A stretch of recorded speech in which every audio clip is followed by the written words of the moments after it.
Content presented on the following show by any host or by any guest should be used solely for your entertainment and enjoyment. The views and opinions of the following show are not necessarily those of the Whole Care Network, other show hosts on the Whole Care Network, or advertisers on the Whole Care Network. Shows on the Whole Care Network are not intended to treat, diagnose, or claim to cure any disease or condition. Always consult a professional when making any changes to your physical, spiritual, mental, or financial health. And thank you for listening to the Whole Care Network.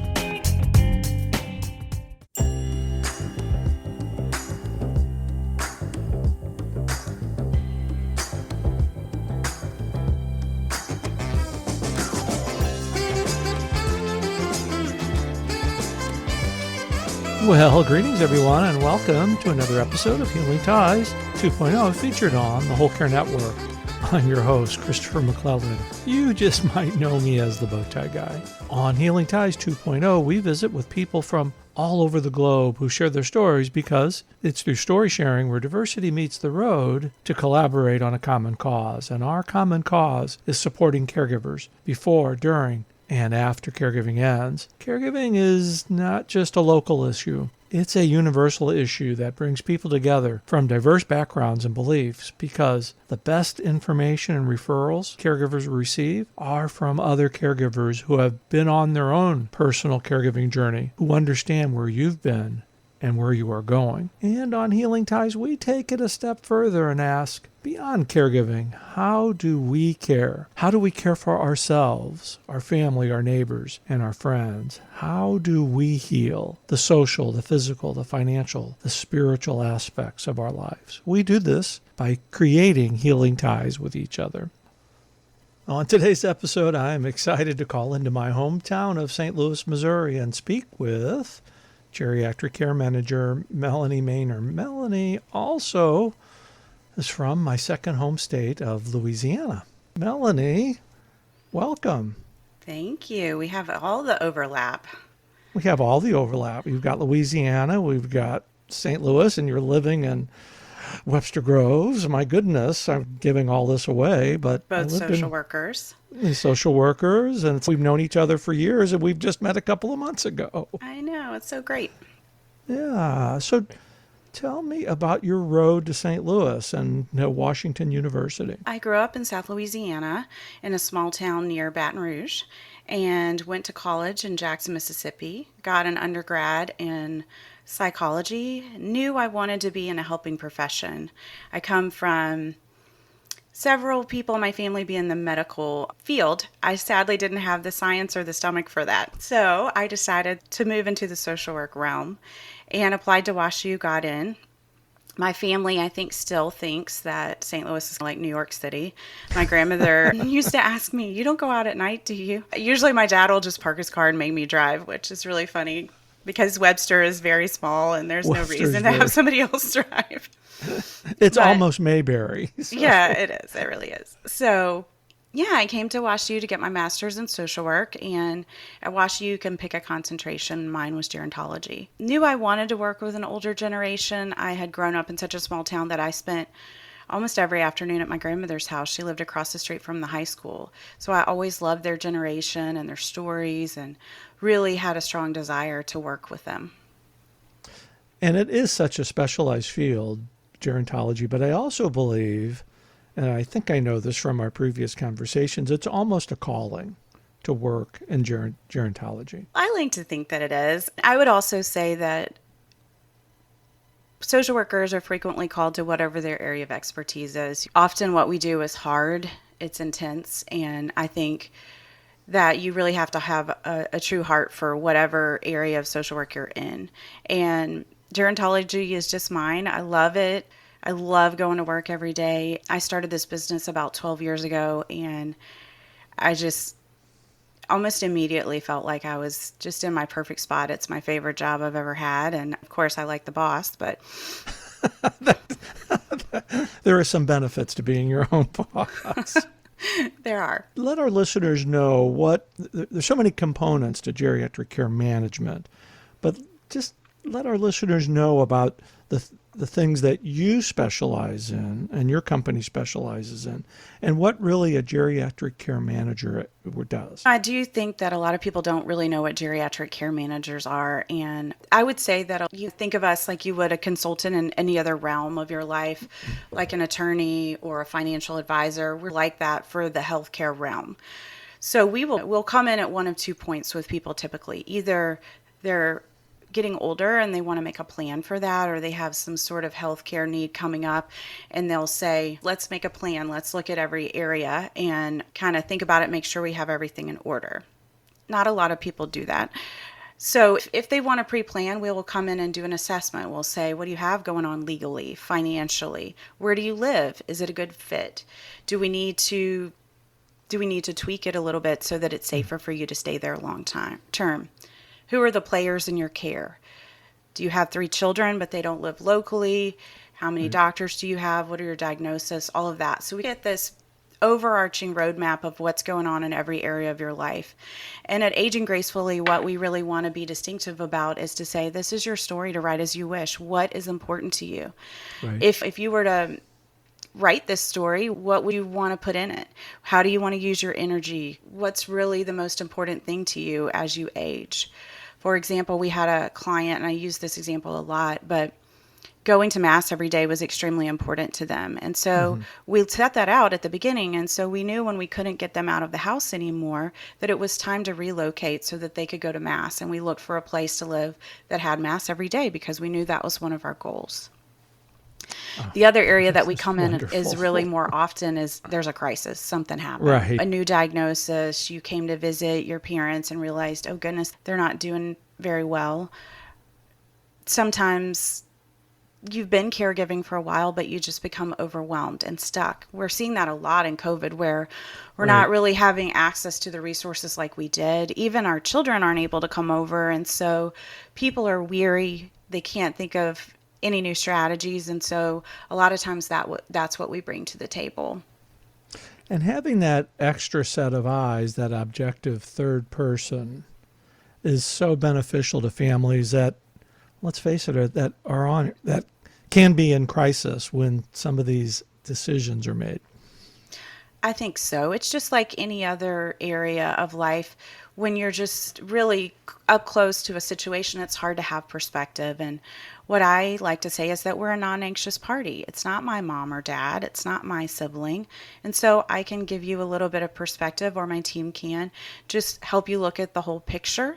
Also, we have a lot of knowledge of the resources that are out there, and so we're able to filter through what's going to happen really quickly. We also spend a lot of time just defining terms. What's home care? What's hospice? What's home health? Who's doing that? Who does a good job? Who pays for it? All those sorts of things that families are having to wade through in the middle of a crisis. And I think just from previous experience and being wasn't in depth as you are in the field, but knowing that and dealing with people in crisis who are entering into an area like healthcare that they may not be familiar with, and trying to learn a new system while in the midst of a crisis is difficult. It's so difficult, especially when you're stressed and overwhelmed. And usually people are not just managing the healthcare crisis. They have oftentimes a job or a life or their own children. A lot of the caregivers that we're helping, they're sandwiched in between their parents and their own growing children. And so they have a lot of pulls on their time and their energy. Or we know that people don't live next to their family as much as they used to. And so oftentimes they're trying to do this from a different location.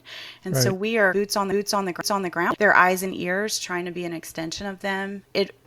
I think it does bring a lot of relief to families just to have somebody in it with them.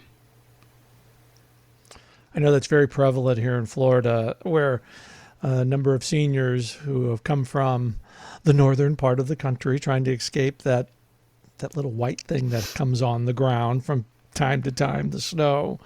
And then the family goes back north, and the seniors are here by themselves, and all of a sudden something happens, and you're managing crisis from long distance.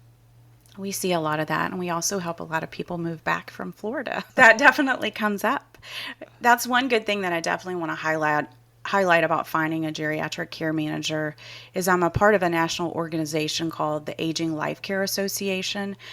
And so if you go to their website and put in the zip code of where whoever you're trying to help lives, it will populate any care managers in that area. So I know there are a lot in Florida, but it's just a good way if you're looking to find a care manager. The care managers there are members, they have a code of ethics, and so you have that reassurance that you're getting somebody that has been vetted and safe. That's so important when you're entrusting the life of your loved one to somebody else, that you know that certification is behind them and that trust factor is there. For sure. So important. I don't know if you've seen that movie that's hot on Netflix right now. It's called I Care a Lot. Have you seen that? Oh, I haven't had a chance. I haven't had a chance to see it, but I know that it's out there, yeah. I found it to be really disturbing, but the woman in the movie is really pretending to be like a care manager and taking advantage of seniors and really taking away their rights, which is very scary. One of my team members suggested that I watch it. It was so upsetting to me. I had to watch something happy afterwards, but it highlights the point that it's very important to have your legal documentation in place, to financially know what's going on, and to have someone that's vetted and trusted working with your senior, whether that's a care manager or a home care, hospice, whoever. They're really vulnerable, especially if they don't have anyone locally. Right.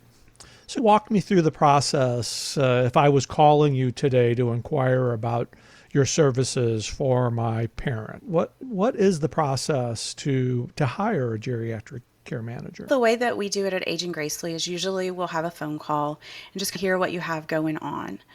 For me, I have some other care managers that work for me, and I'll listen and see who I think might be a really good fit for your family, personality-wise or with their skill set. For example, I do have a care manager that has a long career in working with people with disabilities, and that's just a different skill set that sometimes that is a whole different skill set. Right? Yeah, so we hear what's going on with you. Usually people call and they have a lot to say because if they've gotten to a care manager, they're feeling pretty overwhelmed.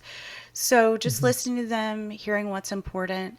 We always at Age Gracefully do a free meet and greet because it's such a personal service that I want you to have the experience of having a social worker sit with you on your couch and to see if you feel comfortable with them, and also to give you the experience of what would it be like to have this person on your team.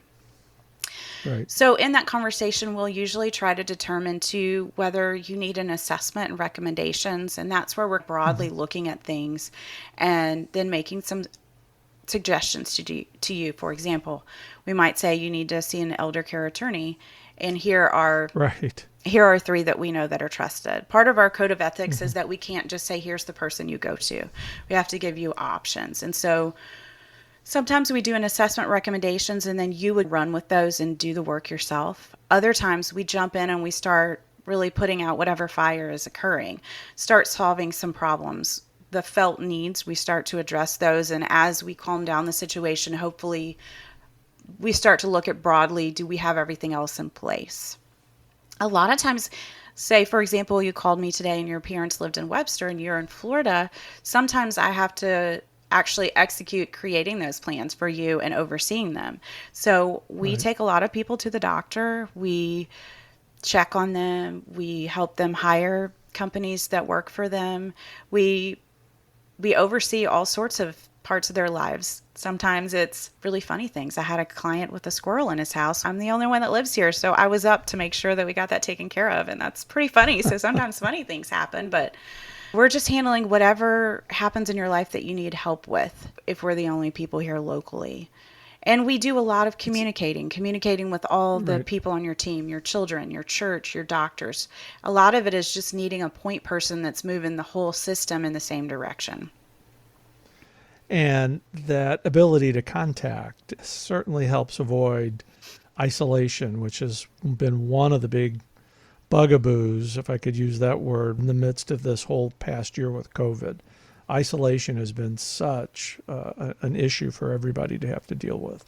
It really has. I know we got contacted by a family where mom was living alone and they had set up grocery delivery, but she hadn't seen anyone since I don't know, in maybe 6 months, we were the first people in there. And all of us can sound really good over the telephone. But that doesn't mean I have food in my refrigerator, or I'm taking out the trash, or taking my medication. And so it's really nice to have someone that can really walk in and see what's going on, because our parents can sound really pleasant, but they can be struggling and they don't want to worry you. And I think Very much. so. I think, and oftentimes having a care manager come in, they might tell me something that they're struggling with that they don't want to tell their children because they're Right. embarrassed or it's private. And so having somebody that's just an impartial party, I think, is really helpful.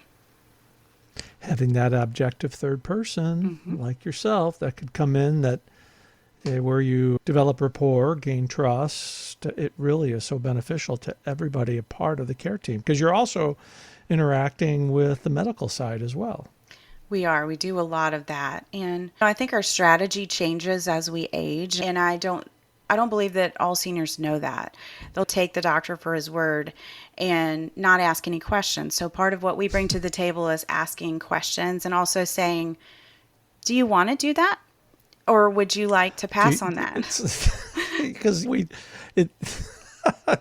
I'm not laughing. I'm reiterating personal experience about the doctor always knows best. I can't ask the doctor a question. Well, yes, you can. Mm-hmm.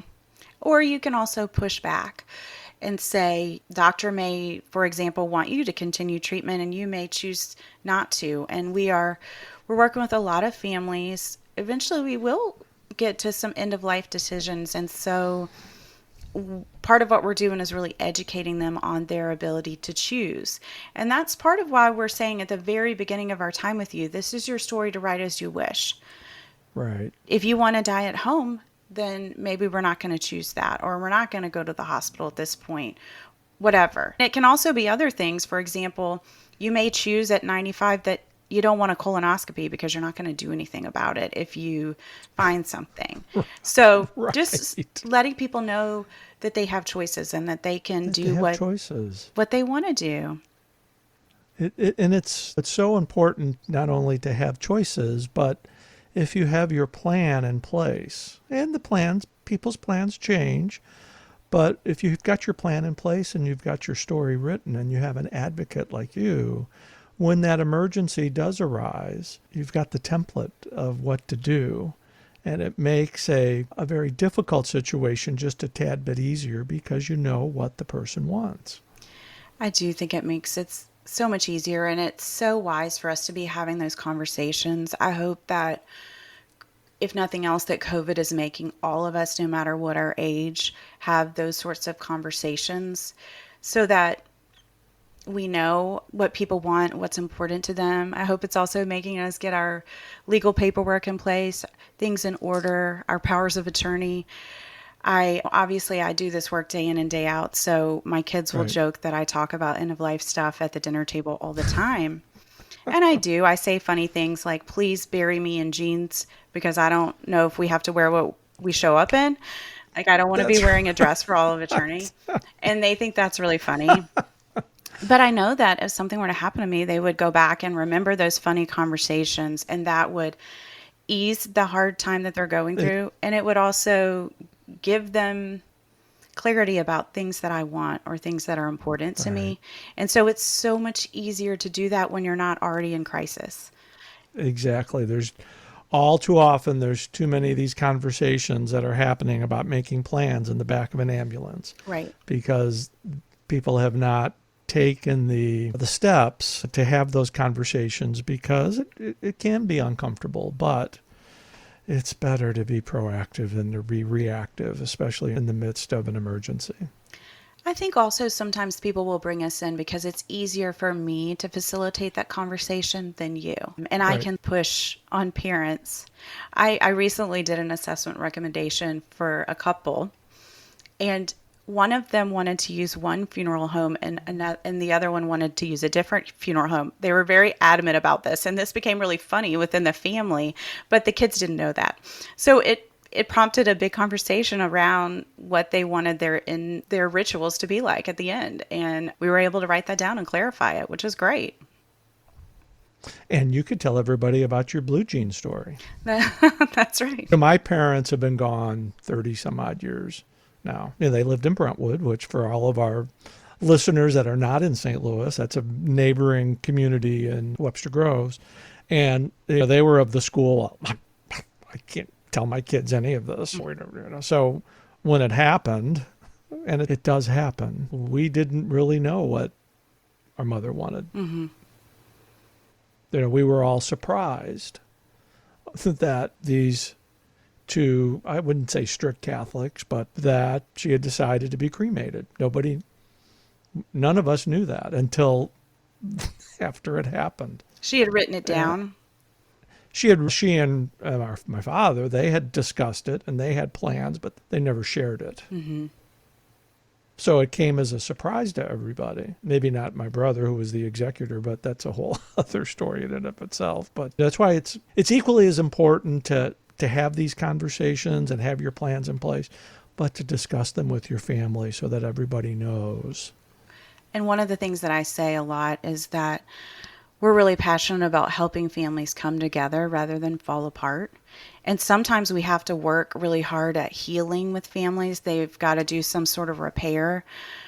Right. But also when you get to the end of life and you haven't told everybody what you want, you've got 5 kids, they can't agree. The kids start to really struggle with each other, or they don't know what their parents want. And so they have their own emotion, their own thoughts, and it's really difficult. And oftentimes siblings haven't really worked on a project together for many years. And suddenly they're trying to create a team and work on that team in crisis. And yeah, I think it's just really important. Even around what you want to do with your estate is really important.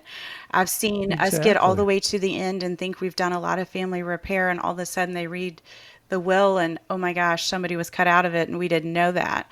And so all those sorts of things can really destroy families. And it's really important if we can do any of that work beforehand and repair, I think it's really good. That family baggage shows up at the most inopportune times in the midst of a crisis.